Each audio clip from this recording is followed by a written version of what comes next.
It's Tuesday of Holy Week. Today we look at a moment Jesus used to teach a sobering lesson, the withered fig tree. Mark 11:12 through 14, and on the morrow when they were come from Bethany, he was hungry. Seeing a fig tree afar off having leaves, he came, if haply he might find anything thereon. When he came to it, he found nothing but leaves, for the time of figs was not yet. Jesus answered and said unto it, No man eat fruit of thee hereafter forever. And his disciples heard it. Then the next day, Mark 11:20 and 21. And in the morning as they passed by, they saw the fig tree dried up from the roots. And Peter, calling to remembrance, saith unto him, Master, behold, the fig tree which thou curseth is withered away. So why curse a tree? At first glance, it seems kind of strange. Why would Jesus curse a fig tree for not having fruit, especially considering since the gospel says the time of figs was not yet? But this wasn't about fruit. It was about appearance versus reality. See, in Scripture, the fig tree often represents Israel, and a fig tree that has leaves is supposed to also have fruit. If it has leaves, it gives the impression that it's productive. But when Jesus got closer, he found nothing. No figs. Only the appearance of fruitfulness. It looked alive, but it was empty. The warning to Israel and to us, Jesus was giving a visual prophecy.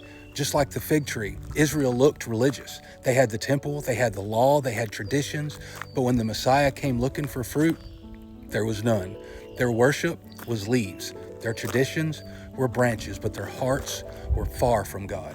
Matthew 23 and 27 says, Woe unto you, for ye are like unto a withered sepulchres, which indeed appear beautiful outward, but are within full of dead men's bones. Jesus was warning them, judgment is coming to anything that bears no fruit, and not just to Israel, but to all who carry his name without his spirit. So what does that fruit represent? Fruit is the evidence of a transformed life. You can't fake real fruit.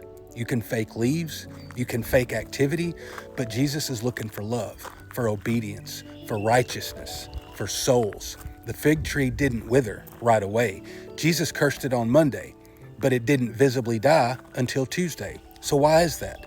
Because some judgment is not immediate, but it's inevitable.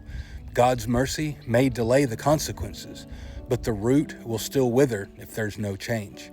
John 15 and 6 says, If a man abide not in me, he is cast forth as a branch and is withered. Matthew 3 and 10 also says, Every tree which bringeth not forth good fruit is hewn down and cast into the fire. You see, Jesus doesn't want leaves. He wants life. He doesn't want performance. He wants presence. So today, ask yourself, do I just look fruitful, or am I bearing some real fruit? Am I full of religious appearance or surrendered obedience? Jesus came to that tree hungry. He's still coming to his church today, hungry, looking for fruit. Let's not give him just leaves. Let's give him our hearts. Y'all make sure and tune in tomorrow for Wednesday.